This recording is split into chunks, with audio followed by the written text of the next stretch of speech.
Each of us has our own unique background and story of how we became a part of Chiefs Kingdom. Our reach is far and wide, with fans all over the world cheering on our Kansas City Chiefs. Everyone donning the red and gold has figuratively signed that mutual agreement and come together for one common purpose. For 76,000 of us at a time, to descend upon Arrowhead, man our stations, let out our loudest battle cry to the tune of 142.2 decibels, and make that stadium rock until our opponents beg for mercy. We are unrelenting in our pride for this city, these players, and this team. This is the show for the allies, Arrowhead Allies.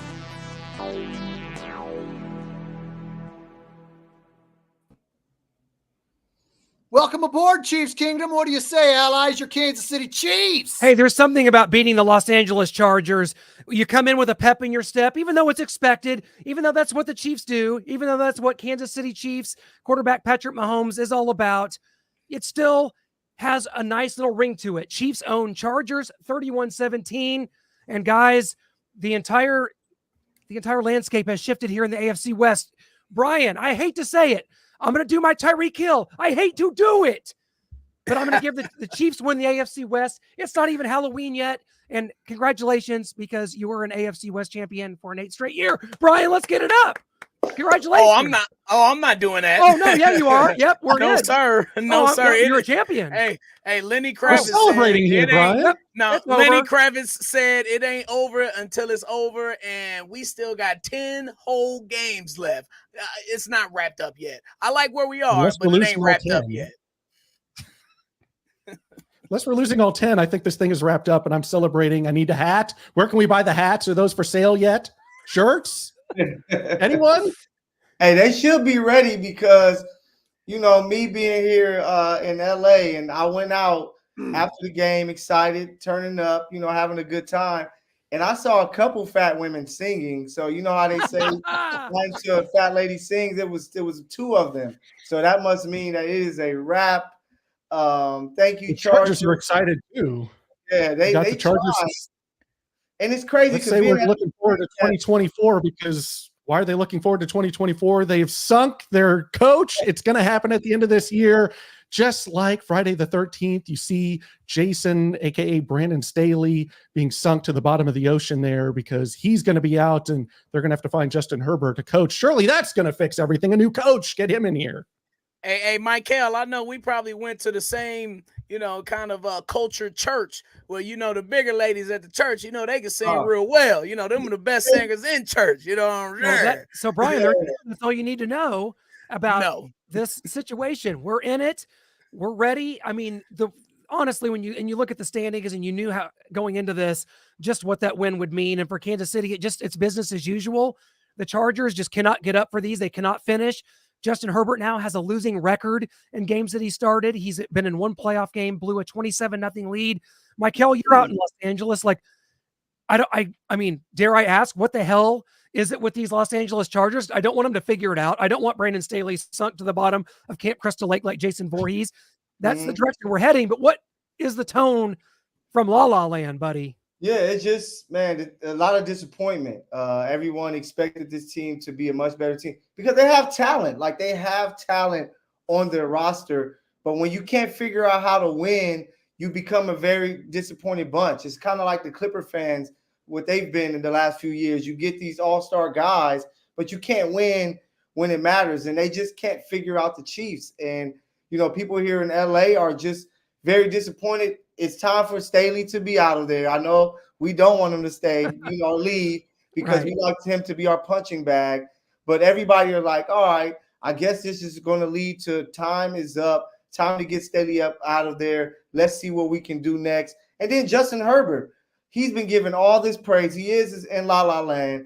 He's been given all this praise. But Matthew Stafford is the guy that brought LA the Super Bowl early on, not Justyn Herbert, who is the second most highest paid player in the league history after Joe Burrow. So those two guys are getting a lot of heat when it comes to LA sports media, and it's on them to try to turn this around for that heat to stay off of them. Yeah, and as Rocky Balboa once said, the world ain't all sunshine and rainbows. And as we see here, Justyn Ross got himself into a little bit of trouble on Monday, arrested for criminal damage. It looks like it's under $1,000, so that people were reporting a felony. It's a misdemeanor, along with domestic violence, a domestic battery charge. And so we're looking at a misdemeanor here, kind of like the Willie Gay, not exactly the same. As you see here, knowingly or recklessly causing bodily injury. And Sam McDowell from the Kansas City Star went into this a little more. He appeared via Zoom in court this afternoon. He was released on a $2,500 bond. His next court appearance will be December 4th. And a victim told the police dispatcher that Ross was dragging her to the home, according to the audio. Not a good look, especially for a guy. This isn't Willie Gay and this isn't Kareem Hunt, as Shannon was mentioned before we started the show, because Justyn Ross is kind of on the fringe of the 53-man roster. Those guys were not. And so what do we make of this, Brian? I see you shaking your head, and then we'll go to Shane right after that. Yeah, I hope that the Chiefs and the NFL are providing these young men with the proper counseling and leadership that they need, because this is beyond the football field right now. I'm not even thinking about Arrowhead Stadium. I'm just thinking about Justyn Ross, the man, and alleged or not, dragging someone is never good, and it's never the right answer too. Facts right now are sketchy. I don't know everything about this. I could just base it on these tweets and what we see. But football should be the last thing that Justyn Ross is thinking about right now. And again, I just want to reiterate that, that therapy and talking to these young men, because he's 23. So I don't want to villainize him. I don't want to throw him completely under the bus. There needs to be a lesson taught, obviously, of course, and there needs to be some growing and maturing going on. But with that being said, I pray that he's getting the help that he needs right now. Somebody's really talking to him and making sure that he knows that it's a zero tolerance for this. The Chiefs already have problems around the team, and this is the NFL and sports period. Just provide these guys, man. Don't leave them out to dry. These are young men. They're still developing. They're still maturing.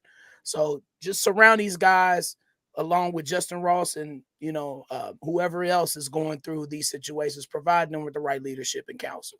Shane, you're not taking the Facebook page down just yet, are you? No, no, that was a good question, Clint.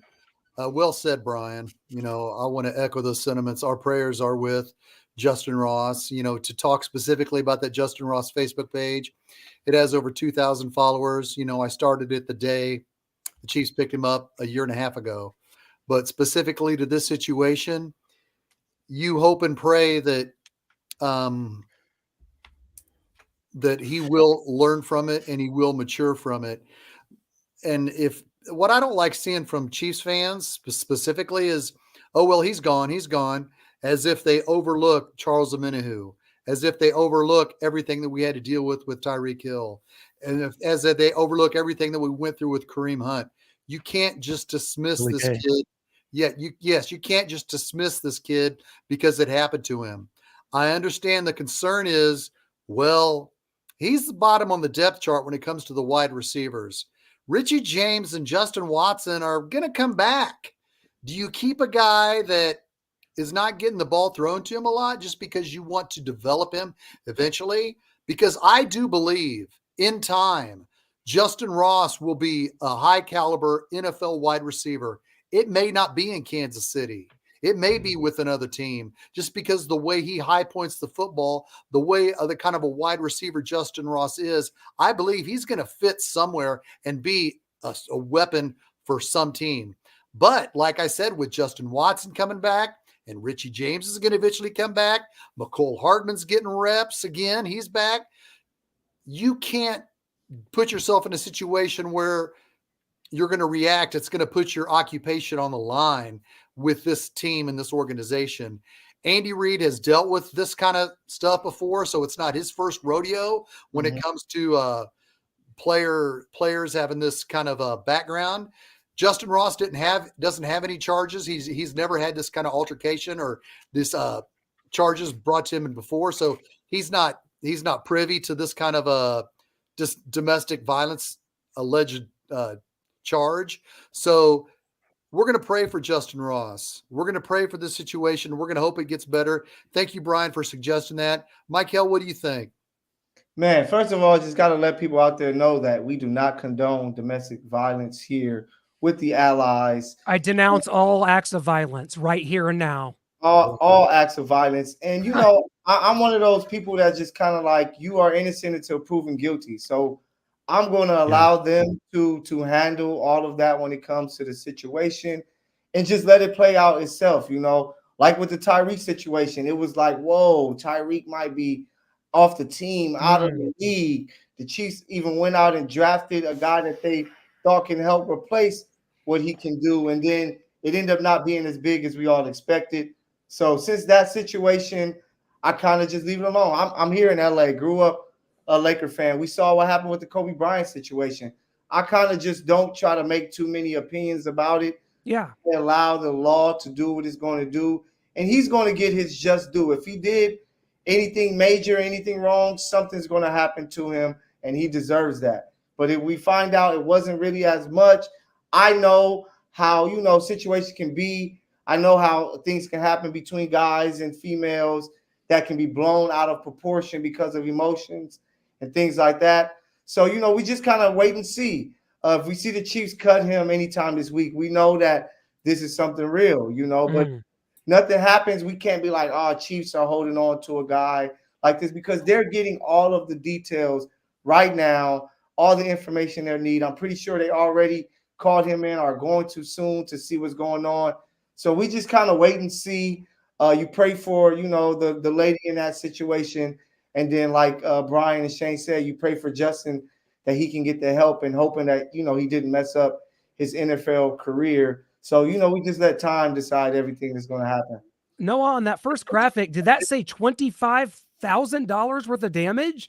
That's what I saw on the report. And I don't. First one did, but apparently that first report was wrong, and it's now been told that it's criminal damage under $1,000. So because of course this is me not being able to relate to that, not having $25,000 worth of stuff. I'm like, how do you even? Unless you're talking about my wrestling collection, as I am the Alex Smith of wrestling figure collection. So yeah, I mean. Yeah.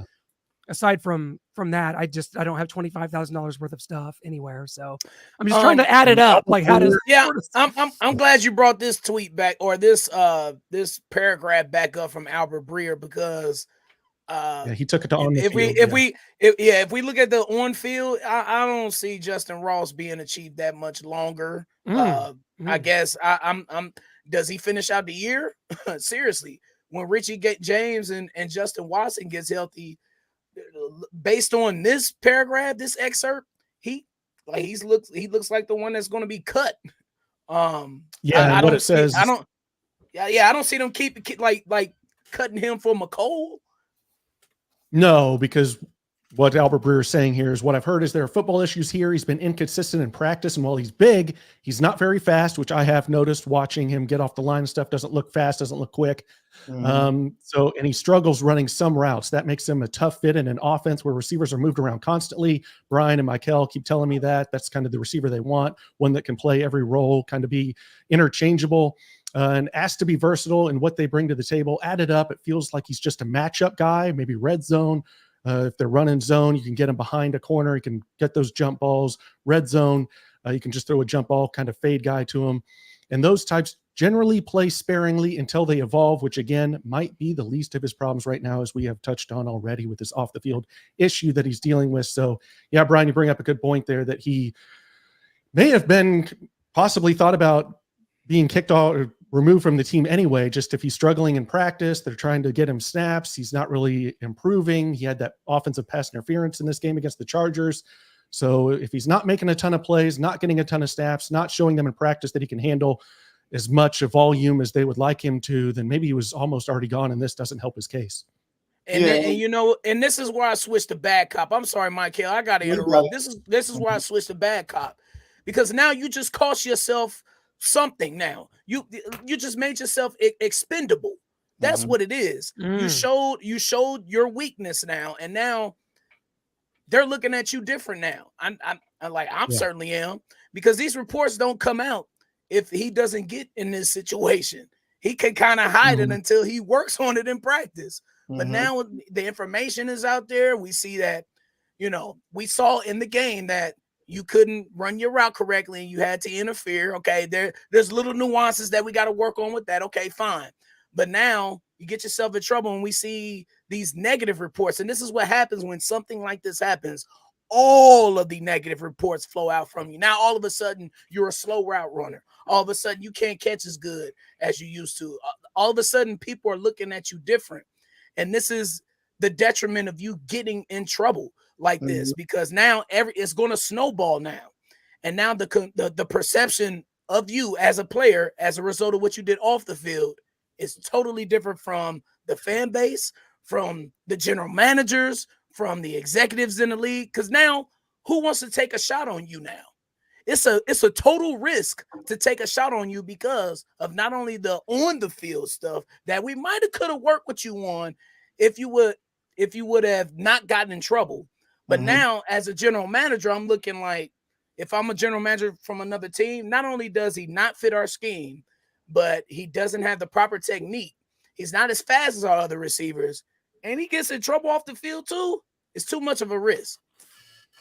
He can get better as a receiver. He can grow because he's just 23 years old. Anything that he's doing now, he can learn from on the practice and with the team. Maybe not in this Chiefs offense, but maybe in another offense like Seattle or New England. I know those aren't ideal teams, but maybe in a different offense, not Andy Reid or Matt Nagy's, he could learn, he could grow and blossom as a wide receiver. We hear all the time, well, DK Metcalf and George Pickens, I'm not trying to bring this up, they aren't the George Pickens and DK Metcalf aren't the prototypical Andy Reid wide receiver. Well, if you look at Justyn Ross, with his body type and the way he runs his route, he's a back shoulder guy that is a highlight reel on making those back shoulder catches. He's not a guy that you're going to run a whole bunch of reverse short snaps to. So he is that guy that Albert Breer said. He's a specific guy that's going to create matchup problems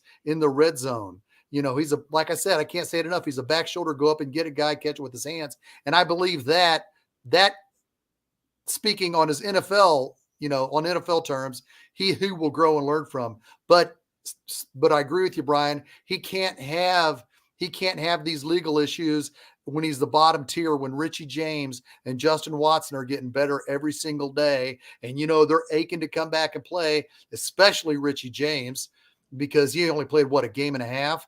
So it really hurts the situation with Justyn Ross. So again, our prayers to him. Go ahead, Clint. Yeah. And Dakota Wolf, real quick here, just says, but who is going to take over the Ross spot? I don't think you necessarily need someone that's just going to be one less guy. If they had 7, unless Richie James comes back and could give you something, I just think they'll go with the guys that you have in-house there with McCole Hardman. And when Justin Watson gets back and your Tony and MVS and Sky Moore, they just will have less bodies to rotate through. I don't think they're going to go out and find, oh God, we got to replenish and get a guy like Justyn Ross. If they do end up moving on from him, I don't think they're going to go try to find someone else. They'll just go with the guys they have in-house. Yeah, Justyn Ross is one of those perfect boom or bust prospects. You get him really low, really cheap, and you just see what you can get from him. And clearly, but see, Andy Reid even said some stuff about him Monday, or was it Tuesday, whenever he talks Monday, and he has some good things to say about him. So clearly they see some potential, but he does fit a certain mold to where he's a guy that no one expects to run the best routes and be this speed guy. He's a guy that your quarterback has to give a chance, and he can make those 50-50 ball type catches. So it's just like, that's what I thought the Chiefs needed to replace a Juju. And the fact that they're not even giving Justyn Ross a chance, maybe a newer situation will be better for him, where he can fit a specific role, like Cincinnati Bengals, who may lose T. Higgins. And he's a guy that's a jump ball guy, isn't the greatest of route runners, but can just go up and get it and make those tough catches. So opportunity can come, but it starts with what's going on with you personally. and off the field. If that can't get right, you won't have a chance to get on the field. Well, moving From bad off news of on the offensive end to bad news on the defensive end. Nick Bolton, dislocated wrist, out 6 weeks. Possible return, if you look at that 6 weeks, maybe the Bills game December 10th. That'd be a nice time for him to come back. We don't have, I mean, obviously we got the Dolphins and Eagles, but after that, Raiders, Packers. If he can come back for that Bills game, that would be a good time for him to return. Dolphins and Eagles isn't necessarily Nick Bolton's strength either. Pass coverage with him. Last year was a little rough. This year's been better, much better in the games that he played, as he got the interception last week. But we're going to miss Nick Bolton a lot, though. We are. He has a knack for, sniffing out those tackles, getting up in there, getting skinny, and stopping the momentum in the backfield or at the line of scrimmage before the runner actually gets momentum going forward. That's what we'll miss with Nick Bolton. Leader of the defense too, man. He's the one. He's the green dot. He calls the plays. He's a quarterback, lets everybody know where they need to be and all of that. So yes, we'll miss Nick Bolton, but this is why you go out and get Drew Tranquill for situations just like this. And Drew Tranquill has been shown to be very serviceable. I don't think we missed a beat when Nick Bolton went out against the Chargers in that second half. I'm confident in Tranquill, but we're certainly going to miss Nick Bolton on some of those run fits that some of these teams could offer. Yeah, that's Drew Tranquill was part of that. So yeah, he just it's going to be great to have him, especially against Miami, a team that can pass like that, because he's such a solid coverage linebacker.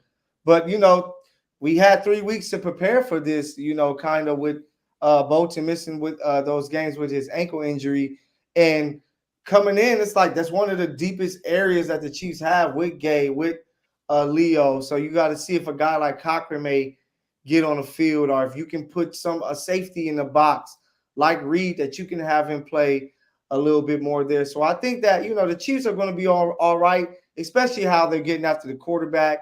Those guys up front look amazing. The guys in the back, I just think the defense is going to keep pushing forward because, hey, they're playing some great football right now. Definitely like Drew Tranquill. Props to Beach for bringing him in, because we all sat here during a free agent freakout frenzy signing show, and we thought, wow, Drew Tranquill, but he plays Nick Bolton's position. Wow, who would have thought? So props to Veach for reaching out and bringing Drew Tranquill to Kansas City. He's having a really good season, because what did Nick Bolton miss 3 games because of his foot?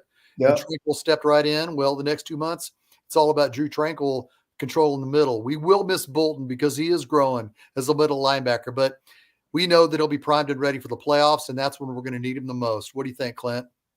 I agree. Nick Bolton's the most instinctive football player I've ever seen at the college level. I covered him at the University of Missouri at the time he was there, and the fact that he became a Chief, the fact that he's become a star here, become one of the best at his position in the NFL, has been gratifying on so many levels. And the fact that he scored the first Missouri Tiger to ever score a touchdown in a Super Bowl.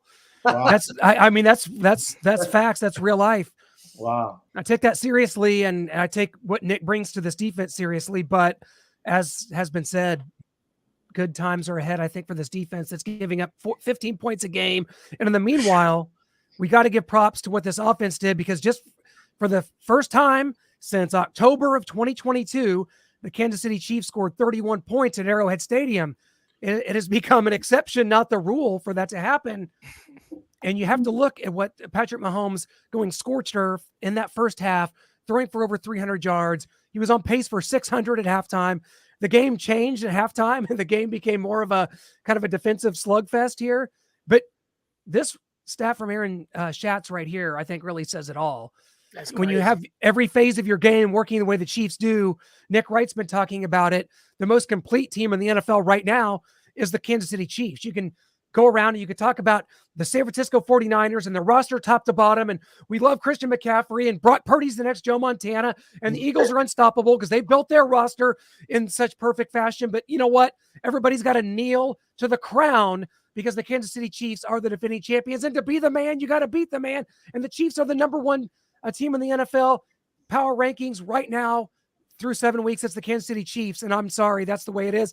And like we said, this offense is going to continue to grow. Travis Kelce had the second best game of his career on Sunday in front of his girlfriend wearing red lipstick up there. OJ Simpson's oogling over Taylor Swift and Brittany Mahomes. Oh, keep him away from her. Exactly. Hey, Good things are ahead, ladies and gentlemen. And just imagine the Chiefs can easily be undefeated if guys just caught passes or if Travis Kelce or Chris Jones plays the first game. Yeah. And that's what I've been saying all along. Like, the Chiefs don't have to go out here and score 40, 40, 40. They are the most complete team in football. And at the end of the year, that's who wins Super Bowl, So I don't care that the Dolphins scored 70. The Chiefs had a year where they were lighting it up 2018 and didn't even make the Super Bowl. So it's about having that. We did. Oh, 22 seconds. We were in it. Before that ref made that call, we were in the Super Bowl. Shout out to it was a small window there, yeah. Yeah, shout out to Sport. Thank you for that. But having a complete football team is what wins championships, and the Chiefs have exactly that. So I am ready to talk mess to any fans out there. Cincinnati, Buffalo, Raven fans. Well, they got nothing. Yeah. Nobody has anything. There is no trash to be talked. Because Clint mentioned that the Chiefs are atop the power rankings, but not according to Micah Parsons. Let's take a look. All these teams have the potential to be better than the Chiefs. Yeah, leave it to a cowboy. All of those teams I named have way more talent than the Chiefs. Who else in that offense do you truly fear, right? Who do you fear? Like, when you play against the Eagles, you fear that Jalen Hurts is going to run. You fear that A.J. Brown's a deep day. You fear Devontae Smith. You fear Dallas Goedert. You fear that O-line. I mean, DeAndre Swift. I mean, you have to respect. I think people come into the Chiefs and say, I know we have to respect Travis Kelce and Patrick Mahomes, and you almost make the game plan, them two will have to beat us. Wow. Ryan hated that so much, he left. So he had a prior engagement, everyone. That is a joke. Shane Williams, that is Micah Parsons. He must have missed Super Bowl 57. The Cowboys miss a lot of Super Bowls, so I assume he didn't watch Super Bowl 57. We're the Chiefs in this mega roster, and that's all you hear about the Eagles, Shane. It's all you hear about the San Francisco 49ers, the top to bottom. This player's so much better than the Chiefs have at this position, and yet the Chiefs continue to be the gold standards, and they just keep winning Super Bowls. And you know what? I'm fine with it. Put that up on the bulletin board. The Chiefs somehow are able to find ways to continue to be undervalued and underplayed, and let's just keep it coming. I take Micah Parsons' podcast with a grain of salt. He's trying to obviously get more followers from Chiefs Kingdom to troll him. The Chiefs are solid. If people aren't freaking intimidated or threatened by the Chiefs offensive line, then you better recognize. Yeah, ask the Eagles about that. Yeah, even my friend and fellow Arrowhead Allies fan, Dick Bennix, has said, how about Juwan Taylor shutting out Khalil Mack? Props to him. Thank you, D, for that information. And who else stepped in when Donovan Smith went out for 2 or 3 plays? Who stepped in for him? Wanya Morris. Yes, the same Wanya Morris that joined Arrowhead Allies in April. That is a story in itself. It wasn't Niang. It wasn't help. It was a rookie 3rd-round draft pick, Wanya Morris, that stepped in at left tackle. So that shows who the backup left tackle is, and I was glad to see it. That's good to see. You want to see, because Donovan Smith's only here for 1 year. So if Wanya Morris looks like he can step in, then props to it. But Parsons has to respect the Chiefs' offensive line. Maybe he's not going, ooh, I'm scared of him, but they beat him. They even beat him in 2021. So I'm not worried about what Micah Parsons says. He's not going to have to face the Chiefs. Don't worry, Michael. Micah Parsons will not have to even eat crow on this. Yeah, we don't have to worry about the Cowboys because they're pathetic. And whenever you believe in them, they let you down, and they won't be in the Super Bowl anytime soon. Micah Parsons is a solid player. Of course. But his team is bad. He mentioned something, though, which I can't believe that didn't dictate his power rankings. If you watch the rest of it, he talked about they're really, they're great. They're probably the best coach team. Of course, coaching matters. You got to have great coaching to win. The Patriots, when they won all those Super Bowls, didn't have the individuals that you were like, whoa, these guys blow me away. They even put Troy Brown at cornerback, and he was able to play solid. So coaching really matters, and the Chiefs has the best offensive coach possibly ever. Spags is a Super Bowl winning coach. We got Dave there with the special teams, the Chiefs have the coaching and they have enough talent with the best player in the league, a guy that's top 10 in the league with Travis Kelce, another guy that's top 10, top 12 in Chris Jones. They have everything that's needed to win. So you can go stack up all of these players like the Eagles are doing. They just added the safety from the Titans, but it's about being coached up and guys doing their role the best that they can. And that's how you win Super Bowls at the end of the day. Never listen to a Cowboy. I don't give a damn if it's Troy Aikman, Emmitt Smith, Nate Newton. Irvin. These guys don't know nothing. No, it's a culture. We talk about it every day. This is a culture. This is the gold standard. And you saw it play out on Sunday. That's the Chiefs and Chargers are a microcosm of the Chiefs versus the NFL in this current state that we're in. Yeah. I mean, you've got the coaching like Michael talked about. You've got the top end talent. You've got maybe the greatest quarterback of all time in Patrick Mahomes, greatest tight end of all time in Travis Kelce. And maybe some of these other teams maybe have better complete full rosters, but we have a really damn good roster, maybe the best coaching staff. And then you got Mahomes and Kelce. So you can take your best roster with Brock Purdy and throw it out the window because I've got Patrick Mahomes, the equalizer to that greatest roster in the NFL. And I've got the greatest coaching staff to put a really damn good roster in better position than your coaching staff can with Brock Purdy and your amazing weapons and offensive line and defense and special teams. And that's great. That's all wonderful. But we've got Patrick Mahomes, we've got Andy Reid, we've got Travis Kelce. I'm sounding like Michael Matthew over here. As long as we have those guys, they're the great equalizers, and we're going to come out on top. But have the receivers come out on top? Did they have a coming out party? Have they figured this out? Have they answered all the questions? You see Valdez-Scantling and Rashee Rice, your top two wide receiving options out there for the Chiefs on Sunday outside of Travis Kelce, just wide receivers. 3 for 84 and a touchdown for MVS, 5 for 60. Tyreek Hill had 88 yards, but it took him 11 catches to do it, and 1 touchdown. Still does have 902 yards, 7 touchdowns on the year. But the receivers, the expendables, as we like to call them here, they came out and they performed well. Hey, yes. So this game showed me that I think I was kind of right, guys. That trust with Mahomes and his weapons is what matters the most. Like, and is it the trust or is it the 32nd ranked pass defense? I fooled you that you stepped right into my trap. Okay.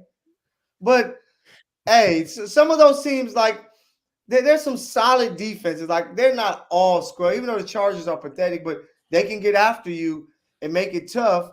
But you know, the Chiefs guys are just getting better week by week. It looks like Rashee Rice is a guy that Mahomes is going to be able to trust. That's why he's getting so many targets. MVS, he can still trust here and there when he's running hard, you know, once Mahomes is making a play. So I think week by week, we're going to see the receivers do a little bit more and more. But you have Kelce, you have Rice, who's looking like a guy that he can trust. Then to go with the screen game that looks like it's going to be effective again. I can't believe that terrible penalty they called to take away a touchdown from Shane's favorite and Jerick McKinnon. But the Chiefs, you know, they're just figuring things out with these young guys, and they're getting better every game. And now, hey, the big addition was McCole. And I know McCole may not come out and put up Tyreek numbers, but his speed does something to defenses to where they have to be aware of him at all times. And it opens up for guys like Rashee Rice in the middle of the field because you have to respect it. And the Chiefs didn't have that before they got McCole. But you saw this game, the fear that McCole will make a shift and the defense is pointing like, hey, we got to watch him because if you don't guard him, it's a touchdown. If you don't cover him, it's a touchdown. So I think McCole is going to open it up for a lot of guys along with, you know, Travis Kelce. I think the Chiefs are going to continue to be unpredictable. Yeah. Justyn Ross had more snaps last Sunday than Kadarius Toney. I think Kadarius Toney could be the breakout star this Sunday against Denver, and he'll get the most snaps and the most yards. And Patrick Mahomes even said that after week 2 or week 3. I can't remember which game, but he said our goal is to be unpredictable. Well, and they are. We can't gauge it. We can't say this receiver is going to go out and get 8 receptions for 100 yards because we don't know who it's going to be. It's going to be somebody different every single week. And I think the Chiefs aren't doing that just to keep the fans guessing. The Chiefs offense is doing that to keep the defensive coordinators of each team they play each week is, okay, who do we got to stop? Well, obviously it's going to be Kelsey, but who else around it? Rashee Rice, Clay Windler brought this up on Red Tribe Cinema throughout the game, or it might've been yesterday. He brought out a wide receiver screen against the Buccaneers that, Juju Smith-Schuster ran, and it was the exact same call that Rashee Rice ran and knocked the safety back. I think it was about a 15-yard gain. It was an identical play. So if we're looking for somebody to replace Juju Smith-Schuster, because nobody has ever replaced Tyreek Hill, if we're looking for somebody to replace Juju Smith-Schuster, it's going to be Rashee Rice, and he's filling those shoes. I'm enjoying the maturation process of watching this kid grow. MVS, he's getting $10 million this year. It was great for him to go out and make those catches, make those plays, and become that threat. But like I said, it's just every week it's going to be somebody different, and they're hammering that into the ground. I think that's what it's going to be. Not only that, you guys notice what another thing about this? We talked about the stats, the special teams. Last year, it was a sieve. Dave Tobe, it was – I don't know what was going on. You had Sky Moore muffing 3 punts. You had Butker, a disaster. Butker is now on such a hot streak that, I mean, I don't know if the guy's ever going to miss again. The punt return game is solid. McCole Hardman steps in off the streets, 1 catch for 6 yards, returns a punt 50 yards. We even saw that Washington have some success in the punt return game. Richie James kind of struggled at the beginning of the year, but you're not seeing the mistakes. You're not seeing the little things happen on special teams. And when that happens and you come to Arrowhead and you get sacked 5 times and you lose 2 turnovers, and that's what this defense is showing, a propensity to be able to create, you're not winning. You're not beating this team. I don't know who's beating this team out here. And that's with some of the concerns we have. I still don't know, Shane, week to week, who's to be trusted on this receiving core. Could Mahomes come out next week and struggle to throw for 200 yards against Denver? Yes. But look at the schedule too. The 23rd ranked schedule resides in the Kansas City Chiefs. You got Denver coming up twice against the Raiders. You got the Patriots. You got the Packers. Guys, this is setting up for the Chiefs to be the 1 seed. You already got the tiebreaker over the Jaguars. The Bills can't win a game. The Cincinnati Bengals are 3-3. The Ravens, a concern. You got the Dolphins coming up. That's obviously going to be huge. But this is setting up so well once again. And it's not even to say that it is setting up well. You make your own luck in the National Football League, and the Chiefs are the epitome of making their own luck. They are the gold standard. Yeah, the question is, I even talked to like a few 49ers fans, on Twitter going back and forth because they've been saying that Brock Purdy is the best quarterback this year. What? And I'm like, you are nuts and out of your mind. But there's only one team in the league right now that has a guy that can turn nothing into something, and that's the Kansas City Chiefs. Patrick Mahomes can turn nothing into something. Punter. Yeah, he's a backup punter. He can do that. How many first downs have you seen him run this year? I feel like this year it has been the most. Like, the guy is everything, and that's the one piece. Like, a lot of teams have really good defenses. We see that. Niners, Cowboys, Eagles, etc. A lot of teams have really nice weapons, Dolphins, Eagles, Niners, of course. But the only thing that they're missing is that quarterback that no matter what, he has a chance to beat you. And to beat him, you have to play an A-rated game. And sometimes it's hard for a lot of teams to do that, especially when the defense is playing so well, especially when people aren't muffing punts and the kicker isn't missing kicks. It just makes it so tough to beat the Chiefs. And that's why all of this talk of Niners being number 1 before they lost and all these other teams, even people who want to talk mess about the Lions and all of that. We saw what happened to them with the Ravens. Man. I don't trust anybody to go in and to beat Patrick Mahomes in a big football game unless they bring their A-plus game like Cincy did a couple years ago in the AFC Championship game.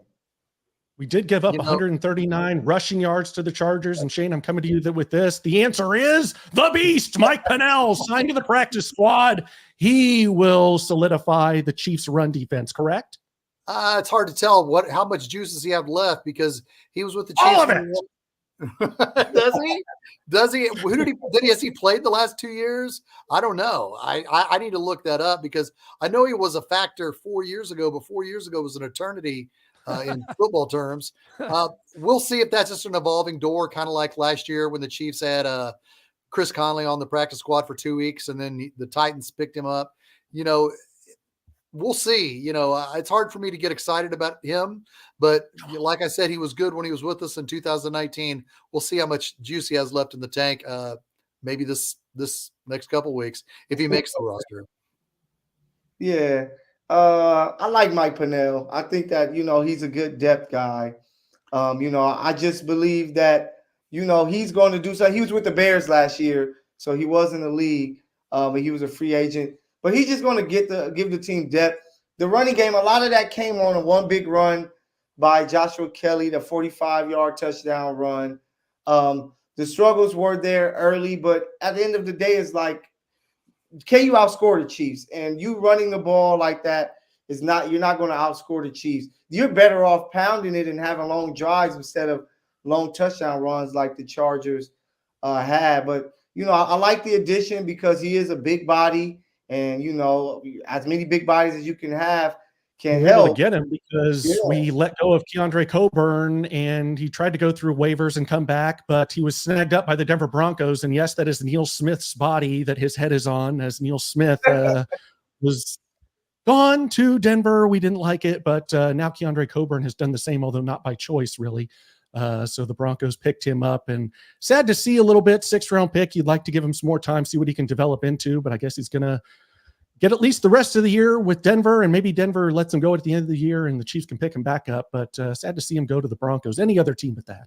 Well, Noah, you talked to Rod Smith, the former receiver from the Denver Broncos, before this show. Yes. He wasn't able to come on with us because he had another show he was doing. But he's predicted a Broncos victory. He is living in La La Land and not where Michael lives in Los Angeles. He's living in a twilight zone. It's like in 2012, if I were to pick the Chiefs to win, go to hosting the Denver Broncos in week 17 against the 13-3 Denver Broncos. It's an absolute just mind blower, because if you're a Denver fan, you've been so downtrodden. I couldn't even see that you could get your head above water to make such a prediction. And the Chiefs are going to Denver for the second time in 3 weeks to play the Broncos here. As we kind of transition to talking about that, this is a rarity. Shane, you're kind of my guy for history. And, I don't know how to change a tire. I can't do math.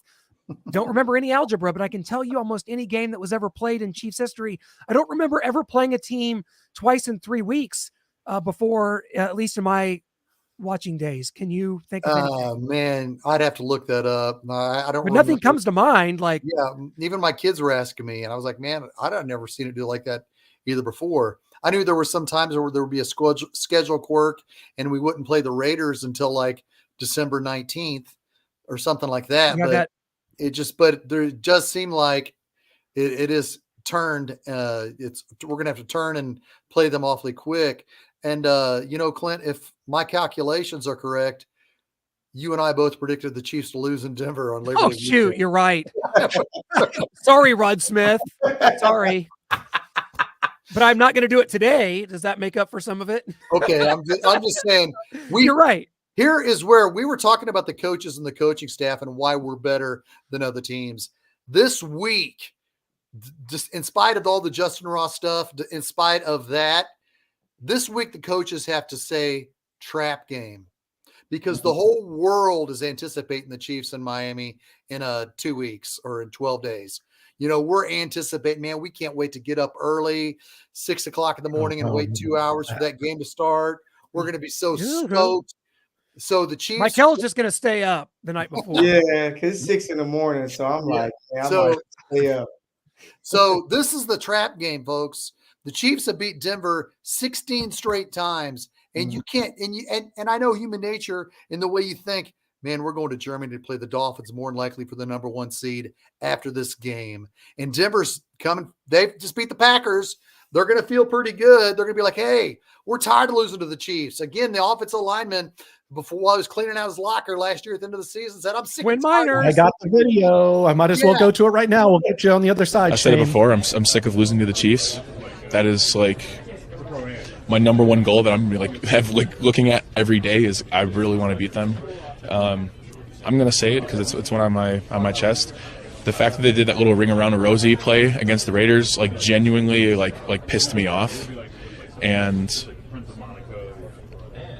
I'm just excited for that day and for that moment, and that's one of the things that I'm preparing for going into next year.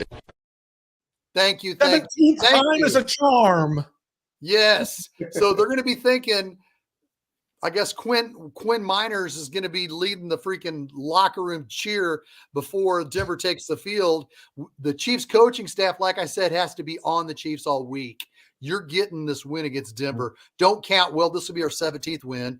Don't count that. You just think, get this win. If it's ugly, if it's another 19-8 game, because Chiefs Kingdom, the Chiefs players, we're all feeling the Chiefs Dolphins in 12 days. We freaking feel it because that's the game for the number 1 seed. The Chiefs already have a 1-game lead over Miami since they lost. They cannot look over Denver, and that's where this coaching staff has to keep the players ready. What do you think, Michael? No, I just think that the opportunity for Denver passed. They had the Chiefs on a Thursday night where, they could have caught them, sleeping because it was Denver, then Chargers. Now I'm back to Denver. Am I right? Yes. Yeah. So that was their opportunity where you could have maybe thought the Chiefs are like, oh, we're going to beat them. This is going to come down. If we can beat the Chargers next week too, we can maybe get a big lead in this division. So I think that has already passed. And shout out to Andy Reid being the great that he is. He says they prepare for divisional teams during OTAs. Yeah. So he's going to have his guys ready to go, ready to play. They know that this streak is going, and they don't want this to be the team that they end the streak against. Like, let it be a Denver team that somehow improves drastically next year. It can't be this Denver team. And I just think the team is feeling so good about themselves that they're going to go into Denver. And believe me, the offense heard it all last week. Oh, this offense isn't the same. And that was because they played Denver, only scored 19 points. Mm-hmm. So, the offense is going to be looking to let's go out here and give these guys 30-plus points to show them that we mean business. And defense, you guys do what you do, and let's make sure that Denver get no confidence. So I'm not fearing the Denver Broncos at all. I don't think the Chiefs are too experienced to overlook anybody. They're going to be ready to go. The Broncos lost their safety for suspension. Yes. Kareem Jackson. Yeah. So how much of a factor is he? He's not Justin Simmons, who obviously leads the NFL in picking off Patrick Mahomes. Yeah. But he is a loss of significance, right? Yeah. He's there. And I'm sure Russell Wilson's glad to see Nick Bolton out because that's who picked him off last game, dropping in the little zone there. And so, I think Kareem Jackson is their starting safety alongside Justin Simmons. So that is going to be something. Their pass defense is already atrocious. I put it up earlier. I can put it up again. They're 30th in the NFL. The Chiefs only had 306 yards. Hopefully they can improve on that, get these receivers more involved again. Maybe McCole Hardman has a game. Maybe, I don't know. He had 1 for 6 again. That seems to be a stat line this season. If he's in the game, he's making a catch. It's going to be 1 for 6 for you. So. First down. First down. We'll take it. Unfortunately, he dropped another one and let Mahomes get picked. Didn't even try to break it up and become the defender on another. But that's beside the point. We're talking about these Broncos and what we can do here. And I think this is just another run-over game. And I was hoping that the Shark would be back for this one. But unfortunately, he hasn't been signed yet. He got his kids back in school here. He was flying back to Kansas City. I think he's in town or was in town, was supposed to be taking a physical. We didn't hear about that happening, but I want to hear that song play, Peaches and Herb. Reunited, and it feels so good. Did the play of Charles Omenihu, did that deter this? The play of Charles Omenihu, is this going to deter perhaps a reunion? I'm going to stick with what I said last week. I think he's going to return to the practice squad. And then they'll get him up to speed health-wise because he's got that health issue that's caused him to lose a bunch of weight that was monitored last year. So I think it's a health thing. I think he'll be on the practice squad here and real soon. I don't know if it'll be tomorrow or next week. I just think it's happened. There's too much, what do they say? Smoke. There's too much smoke around the entire situation for it not to happen because it seems like I said, it's going to happen. Well, guys, Brian left us before he could get his prediction. But since Shane and I picked the Chiefs to lose to the Broncos before the season started, let's start with these two knuckleheads. Shane, you first. Take some heat off me or something, and let's have you start. It It is a trap game. Like I said, the coaches got to stay on these guys. They got to come up fired up.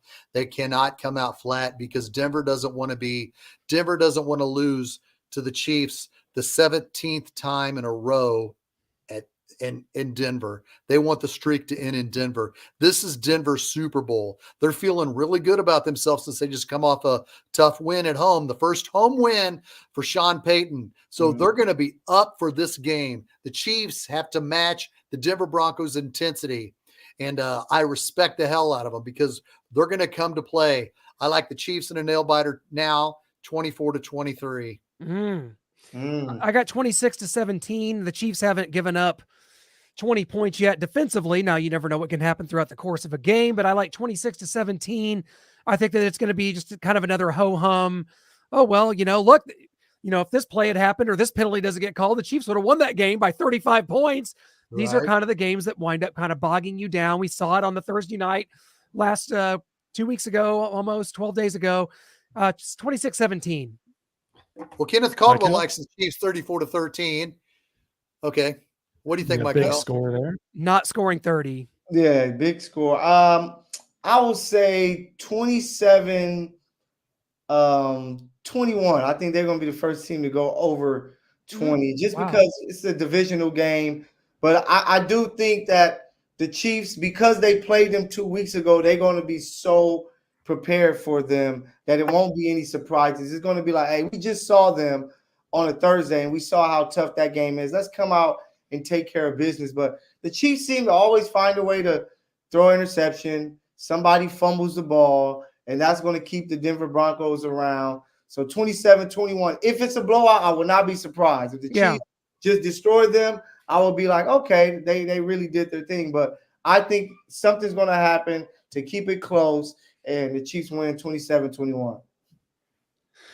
Yeah, I kind of have this similar to Clint. This is going to be a close game. I've got it 24-16 here. It's going to be an 8-point game late. The Broncos are going to be trying to drive, and they just fumble the ball away. Just Russell Wilson seems to like to fumble the ball. If he can't throw a pick, if Nick Bolton's not out there to pick it off, then I think Omenahu's going to come like Derek Thomas around the corner, tomahawk chop the ball out of his hand, sack, strip, fumble, and Willie Gay picks it up, much like he did, I believe, last year in Denver.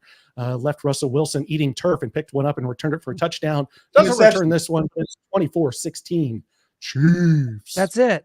That's all you guys need to know. That Shane and I. That and some history on this day, October 24th of 2004, the Chiefs beat the Atlanta Falcons. Priest Holmes and Derek Blaylock set the record, which still stands, rushing for 4 touchdowns each. And if you're math majors, that's a total of 8 touchdowns. And got to throw it back to our guys there in 2004. That was a game I was, my knees were knocking. I tried to answer them. If they didn't answer, it was a horrendous game for the Falcons and Mike Vick, who I thought were going to come in here, run roughshod over us. I believe it was 56-10, if I'm not mistaken. Is that the right score? Yeah. And that 2004 team was pathetic too. Holmes got hurt against the Tampa Bay Buccaneers. I went to the game against the New Orleans Saints, which when we fell to 3-6, I think, on the season, it was pathetic. 2004 was pathetic, and it started with Eddie Kennison telling the Denver Broncos, "We're going to put one on the ass." And guess what? That stuff never works out for the Chiefs. Not like Chad Johnson in 2003 when he said they were going to beat the Chiefs. They did it. They pulled it off. And that prediction went horribly wrong. And that 04 team, I'm still incensed with how bad that 04 team was. Coming off of a division championship, 13-3 season, 04 was a disaster. Priest Holmes eating nachos, but they did beat the Falcons. That team beat the Falcons, the Colts, and the Ravens all within like a few weeks. And then lost every other freaking game. It makes no sense. I hate it. God, get me out of here. That was a crazy season because, going into it, you like, man, I think Dick Vermeil is finally going to get them over the top. That's when we brought Gunther back, and we still sucked on defense. Exactly. I was so excited. I remember celebrating in my house when I heard the news Gunther was coming back. I'm like, we've done it. The defense is fixed. Super Bowl. Super Bowl. And 7-9. Meanwhile, our linebacker crew was Monty Beisel and Kawika Mitchell and not Vegeta. Terrible. But that's a trip down memory lane. That's a throwback. But speaking of the running game, before we talk the great Travis Kelce, the greatest tight end to ever play football. I hope to see more from the running game this week because the last few weeks they haven't looked as great. But let's talk about Travis Kelce, baby. That guy, I'm watching the game Sunday, and I'm just like, how the hell does he keep getting open? Like, I can't even explain it. It's crazy, but you got it, Noah. Absolutely. He's a genius. Travis Kelce is good at the game of football. I've come up with the perfect phrasing for everyone to just yell at games out there. Travis Kelce is good at the game of football, and just kind of repeat after me, everyone. Nobody. Okay. But 71.7 receiving yards per game, most by a tight end in NFL history, 5,000 yards after catch. The Yak monster. We think it's Rashee Rice. He's forming as the Yak monster at receiver. We have it at tight end, and that's the most by a tight end in NFL history. He's setting records out there. He's dating Taylor Swift. That's got to be a record for just trying to date someone and making it happen. So he's setting records on the field, off the field. And guys, that's our show. We're going to beat the Broncos. Okay. We all say it, so it's got to come true. Sorry, Rod Smith, Shane. Dakota Wolf has, let me read these predictions. Dakota Wolf has the Chiefs 24-10. Chiefs 65 TPT has 27-10. Kevin Capel has the Chiefs winning 18-8. Wow. Ken Bates has the Chiefs 24-6. And like I said, thank you very much for the predictions. We'll see who's right and who's the closest. Fans, we are desperately out of time. We'll see you next week. Halloween special. 2020. That means we gotta go.